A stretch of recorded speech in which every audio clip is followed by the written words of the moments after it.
మాధవ అయితే కేశవ ఇంకా మహాలక్ష్మి అక్కడున్న వాళ్ళందరికీ అన్నం వడ్డిస్తూ ఉంటాడు. అప్పుడు మహాలక్ష్మి, ఏంటి చక్రి ఎక్కడా కనిపించడం లేదు, చక్రి రాకముందే అప్పుడే అన్నం వడ్డించేస్తున్నారని మాధవని అడుగుతూ ఉండేసరికి అప్పుడు పక్కనే ఉన్న కేశవ, వదిన చక్రికి పని ఉందంట, కొంచెం లేట్ అయిద్దని ఫోన్ చేసి చెప్పాడు వదిన అని కేశవ మహాలక్ష్మితో అంటూ ఉంటాడు. ఆ మాట విని మహాలక్ష్మి, ఓహో అలాగా, అయితే సరే నేను కూడా చక్రి వచ్చాక ఇద్దరం కలిసి తింటామని అక్కడి నుంచి లేచి వెళ్ళిపోతుంది.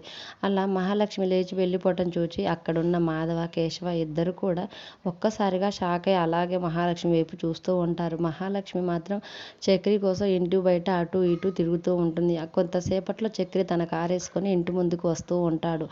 చక్రి కారులోంచి దిగి ఇంటి ముందల తన కోసం ఎదురు చూస్తున్న మహాలక్ష్మి చూసి ఒక్కసారిగా ఆశ్చర్యపోతాడు. ఏంటి మేడం ఈరోజు నా కోసం ఎదురు చూస్తుంది, ఏదో భర్త కోసం భార్య ఎదురు చూసేదాని లెక్క, ఏదైనా భార్యాభర్తల నాటకం చూసిందేమో అని చక్రి తన మనసులో అనుకుంటూ ఉంటాడు. దగ్గరికి రాగానే మహాలక్ష్మి, ఏమైంది, ఎందుకింత లేట్ అయింది ఈరోజు అని మహాలక్ష్మి అడుగుతూ ఉండేసరికి చక్రిని, అప్పుడు చక్రి, నాకు కొంచెం పనుంది, అది అన్నయ్యకి కాల్ చేసి చెప్పాను, నీకు కూడా కాల్ చేద్దాం అనుకున్నాను, చేయలేకపోయాను అని మహాలక్ష్మితో అంటూ ఉండేసరికి అప్పుడు మహాలక్ష్మి మాత్రం, నాకు కూడా ఫోన్ ఉంది కదా, నేను కూడా ఉన్నాను కదా, నాకు ఒక ఫోన్ చేసి మాట చెప్పొచ్చు కదా అని అంటూ ఉండేసరికి ఒక్కసారిగా చక్రి మహాలక్ష్మి మాటలకు షాక్ అవుతాడు.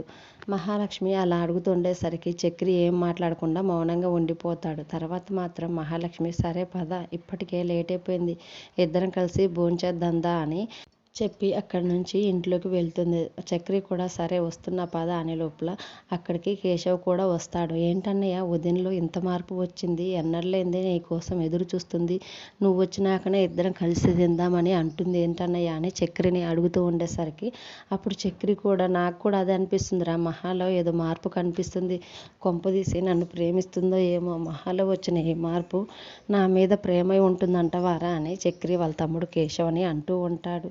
ఏదేమైనా మహాలో ఈ మార్పు రావటం నాకు చాలా సంతోషంగా ఉందిరా అని చక్రి కేశవ సంతోషంగా అనుకుంటూ ఉంటారు. ఈ వీడియో కనుక మీకు నచ్చితే ప్లీజ్ లైక్ చేసి మన ఛానల్ని సబ్స్క్రైబ్ చేసుకోండి. Thanks for watching.